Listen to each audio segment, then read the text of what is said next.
Magandang umaga mga ka-happy hour. Narito ang mga balita para sa MBC TV Network News Update 10 AM edition. PITX naglabas ng listahan ng mga kanseladong biyahe dahil sa bagyo. Naglabas ang Parañaque Integrated Terminal Exchange ng listahan ng mga kanseladong biyahe ngayong nagbabanta ang epekto ng bagyong Pepito.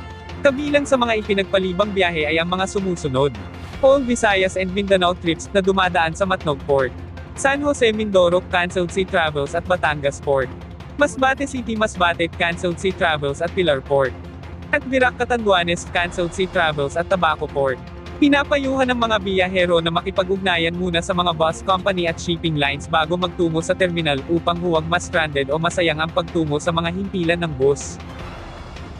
Samantala, PBBM tiniyak mananatili ang posisyon ng Pilipinas sa West Philippine Sea. Nananatili ang sitwasyon at posisyon ng Pilipinas sa West Philippine Sea kasunod ng pagpapasa ng Philippine Maritime Zone Act at Philippine Archipelagic Sea Lanes Act na nagbibigay diin sa maritime territory ng Pilipinas, alinsunod sa international law. Pahayag ito ni Pangulong Ferdinand Bongbong Marcos Jr. Makaraang ipatawag ng China ang ambahador ng Pilipinas na nakatalaga sa kanilang bansa upang magpahayag ng pagtutol sa dalawang bagong batas na ito ng Pilipinas. Sa ambush interview kay Pangulong Marcos sa Cavite, sinabi ng Pangulo na wala naman siyang bagong direktiba sa ambahador ng Pilipinas sa China.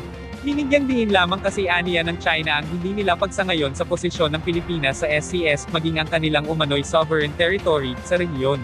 Ayon sa Pangulo, walang bago dito, at nananatili pa rin ang posisyon ng Pilipinas sa WPS. Good news mga motorista. Matapos ang big-time oil price hike, iniulat ng Department of Energy ang rollback sa petrolyo sa sunod na linggo.